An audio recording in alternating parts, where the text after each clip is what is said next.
Olá, meus amigos do MEG, estamos novamente aqui com vocês para tratar de um tema interessantíssimo, importantíssimo, que é Defensoria Pública no CPC 2015. Vamos tratar especificamente do título da Defensoria Pública no CPC 2015. Bom, para a gente tratar desse tema, vamos iniciar falando o seguinte: no CPC de 1973, nós tínhamos referência à Defensoria Pública, ao Defensor Público, né? Será que esse título da Defensoria Pública no Código de Processo Civil de 2015 é uma inovação? Ou será que é uma repetição do que já tínhamos no revogado Código de Processo Civil? Bom, então a primeira informação que eu trago para vocês é de que a redação originária, estamos falando da redação originária, que foi publicada originariamente, sem as alterações posteriores, que foram muitas, né, do Código de Processo Civil de 73. Não há nenhuma referência à Defensoria Pública ou ao Defensor Público. Na redação originária do CPC de 73, trata apenas de procuradores das partes de uma forma geral. Não há tratamento em relação à Defensoria Pública. Por quê? Por quê? Obviamente, naquele momento, não existia ainda uma Defensoria Pública nacionalizada, federalizada. Então, eu falo isso para que você tenha cuidado. Cuidado! Não vá dizer, não posso dizer, não poderemos dizer que a Defensoria Pública foi criada em 1988. Não vamos cometer esse pecado, E aí você poderia responder, em 73 o Código de Processo Civil não fez referência à Defensoria Pública porque não tinha Defensoria Pública. A Defensoria Pública foi criada só em 88 na Constituição. Não vai dizer isso. A Defensoria Pública ela foi nacionalizada e federalizada em 1988. A Defensoria Pública é anterior a 1988. E eu vou explicar por quê, para que a gente possa entender, então, por que em 73 não havia, na redação originária, referência à Defensoria Pública nem ao Defensor Público, e por que é um ganho civilizatório, um ganho democrático, a previsão de um título específico para a Defensoria Pública dentro do Código de Processo Civil de 2015, certo? Bom, para isso a gente precisa fazer um pequeno retorno histórico, para que a gente possa compreender especialmente as prerrogativas da Defensoria Pública na Lei Orgânica Nacional e o desenho que foi dado pelo legislador à Defensoria Pública no Código de Processo Civil. Então, a razão de ser desse resgate histórico é que a gente possa compreender os delineamentos da instituição dentro do sistema de justiça e dentro do ordenamento jurídico, em especial o Código de Processo Civil que nós estamos tratando aqui, nesse momento. Então vejam, quando a gente fala de origem, possivelmente a primeira norma que fala de defensor público é a Lei 216 de 1948, que dispunha sobre a composição do Ministério Público do Distrito Federal. Você vai dizer, não entendi nada. A gente não está falando de Defensoria Pública, né, de defensor público, como é que a gente vai falar de lei que organiza o Ministério Público do Distrito Federal? Olha, naquela época, 48, o Distrito Federal é o que corresponde hoje à cidade do Rio de Janeiro. Então, a cidade do Rio de Janeiro era o Distrito Federal. e todo o restante do Estado era o Estado do Rio de Janeiro. Então nós tínhamos o Estado do Rio de Janeiro, cuja capital era Niterói, e tínhamos o Distrito Federal, que corresponde, mais ou menos, ao que hoje temos como a cidade do Rio de Janeiro. Cidade do Rio de Janeiro. Então, nessa lei, defensor público surge como cargo inicial da carreira do Ministério Público. Defensor público surge como cargo inicial da carreira do Ministério Público. Então, quem fazia o concurso para o Ministério Público do Distrito Federal era nomeado defensor público, depois promovido a promotor substituto e assim sucessivamente.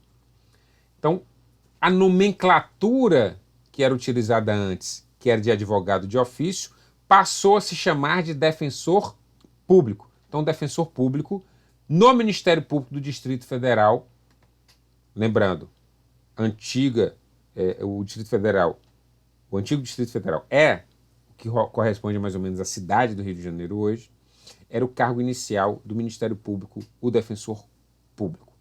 Ok.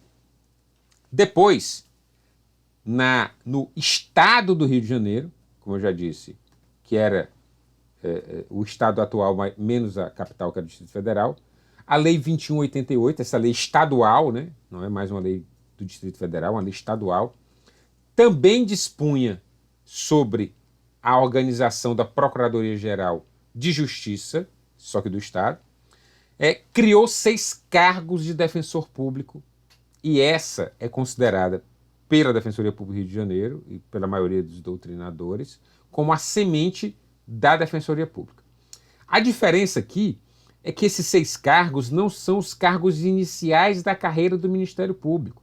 Esses 6 cargos são 6 cargos isolados, ou seja, quando se fazia o concurso, se fazia ou para defensor público ou para membro do Ministério Público. Então eram 2 carreiras dentro da mesma instituição. Nós tínhamos a Procuradoria de Justiça e dentro da Procuradoria de Justiça nós tínhamos a carreira do Ministério Público e 6 cargos isolados de defensor público. Vejam, essas 2 estruturas, elas se fundiram em 1975, porque em 1960 a cidade do Rio de Janeiro, que era a capital federal, né, com a transferência da capital federal para Brasília, a cidade do Rio de Janeiro passou a ser o estado da Guanabara, em 1960, e perdurou assim com os 2 estados, o estado da Guanabara e o estado do Rio de Janeiro, até 1975. Em 1975 houve a junção do estado da Guanabara e do estado do Rio de Janeiro, passando a ser a totalidade do estado do Rio de Janeiro, com capital não mais em Niterói, mas com capital no Rio de Janeiro. E houve a fusão dos ministérios públicos. Quem ocupava os cargos iniciais do Ministério Público do Distrito Federal, que era denominado defensor público, continuou dentro do Ministério Público, com a denominação de promotor, e aqueles 6 cargos isolados de defensor público foram a semente, digamos assim, da assistência judiciária, um órgão autônomo. Então tínhamos Ministério Público e tínhamos assistência judiciária. Passou-se a se chamar Defensoria Pública com a Emenda 37 de 1987, emenda estadual, Constituição Estadual. Passou a se chamar Defensoria Pública, garantindo inclusive a autonomia. Então, quando em 1987 os deputados e senadores constituintes começaram a falar sobre assistência jurídica gratuita, a Defensoria Pública já existia. A estrutura de assistência judiciária já existia. Só para lembrar, a Lei Orgânica da Defensoria Pública do Estado do Rio de Janeiro data de 1977. A Lei Orgânica 06 é de 1977, ainda em vigor. Logicamente, com alterações que a atualizaram em razão do regime jurídico alterado pela Constituição nesse período, que sofreu também emendas constitucionais. Então veja, a lei, o Código de Processo Civil de 77 não tinha como tratar sobre defensoria pública ou defensor público, né, porque não era nacionalizado, era uma experiência focada ali no Rio de Janeiro e no estado da Bahia, por exemplo, também. Né? No estado da Bahia também. A primeira lei que falou sobre defensor público, lei nacional que tratou sobre defensor público, foi a Lei 5562 de 1968, que alterou a CLT e falou sobre o defensor público. Certo? Bom, então o Constituinte em 87, ele se deparou com, ele tinha a possibilidade de escolher um sistema para assistência jurídica gratuita. Né? O sistema pro bono, judicare, salaried staff, ou um sistema misto. E aí, de todas as possibilidades que o Constituinte originário tinha para escolher naquele momento da Constituinte, ele já tinha experiências desses modelos, né? E do próprio modelo de assistência jurídica realizado por um órgão público. Ele tinha também experiências de Procuradoria de Assistência Judiciária, ou seja, dentro das procuradorias dos estados, um setor que assim tratava, como era na Procuradoria do Estado de São Paulo, dentro da Secretaria de Justiça, advogados contratados para realizar assistência jurídica e judiciária, chamados de advogado de ofício muitas vezes, mas também podendo ser chamados de defensores públicos, essa experiência da Secretaria de Justiça, como era no estado do Ceará, dentro da estrutura da própria justiça, dos próprios tribunais, como era na Justiça Militar da União. Nós tínhamos advogados de ofício, eles eram cargos dentro da própria estrutura do tribunal. Né? Isso, os advogados de ofício, que depois muitos escolheram, optaram pela Defensoria Pública da União. E tínhamos o modelo de Defensoria Pública, por exemplo, no estado do Rio de Janeiro, né? Uma instituição e carreira oriundos do Ministério Público. Então, o Constituinte 88 fez uma escolha.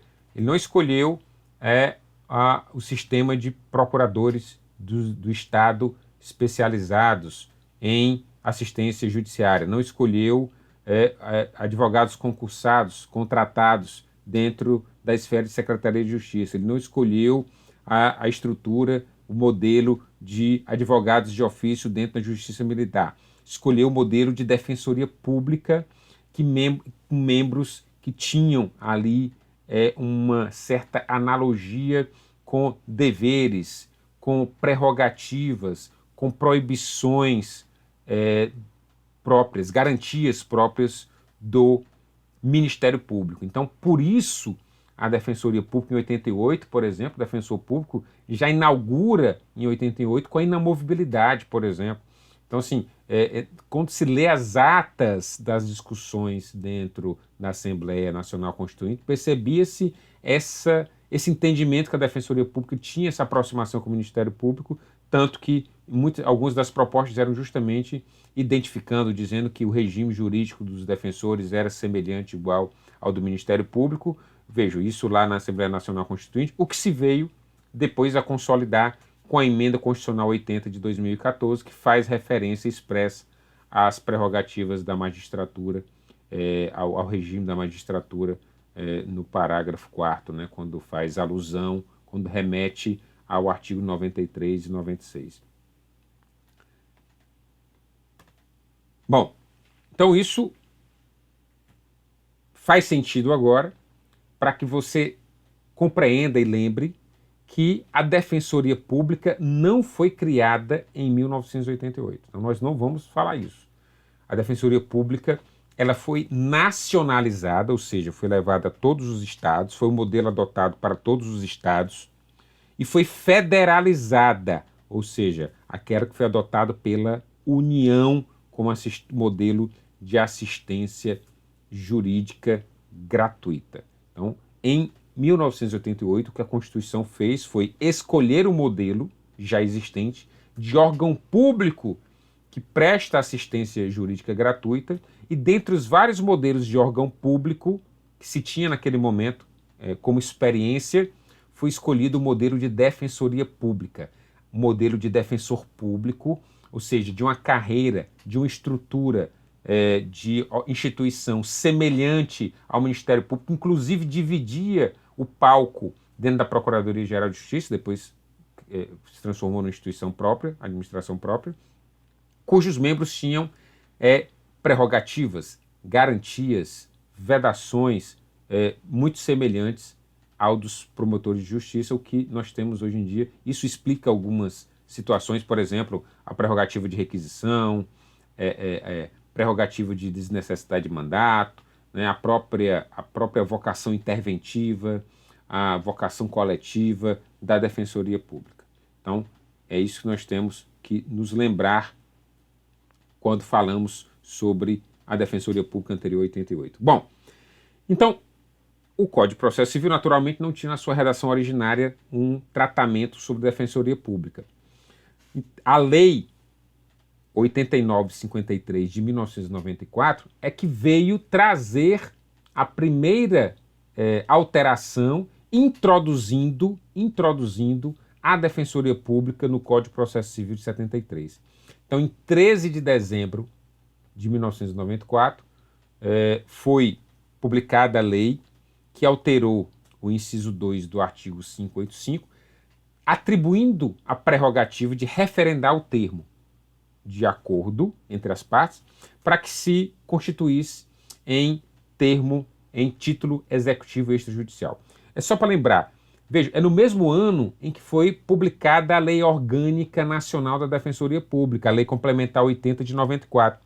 E uma das funções vetadas,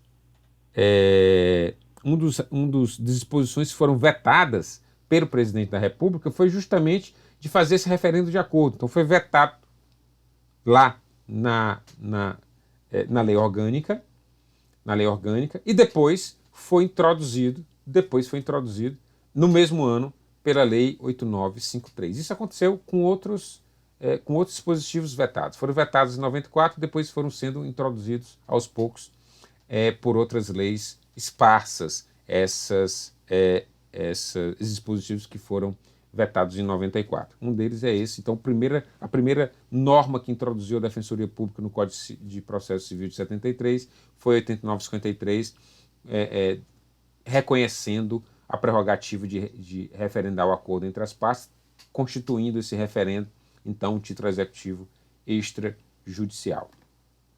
Bom, com o Código de Processo Civil de 2015, né, já não chama mais novo Código de Processo Civil, né, tem uns que acham, não pode mais chamar de novo Código de Processo Civil.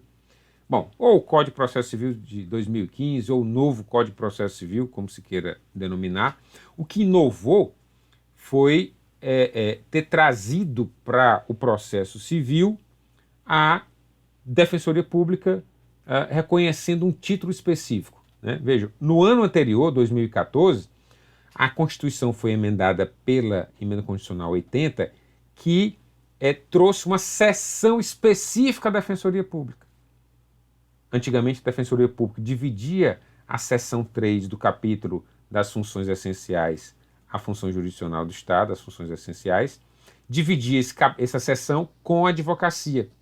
E aí a Emenda Constitucional 80 criou uma seção 4, a seção própria para a Defensoria Pública, própria Defensoria Pública. Então, o Código de Processo Civil de 2015 também fez isso, criou um título próprio para a Defensoria Pública. Então, essa é a primeira inovação, essa primeira informação que a gente tem que ter bem clara nas nossas mentes, é que a importância destacada disso, né? Porque aí espelha bem a própria Constituição topograficamente dividida, né, como ela foi pelas funções essenciais à justiça.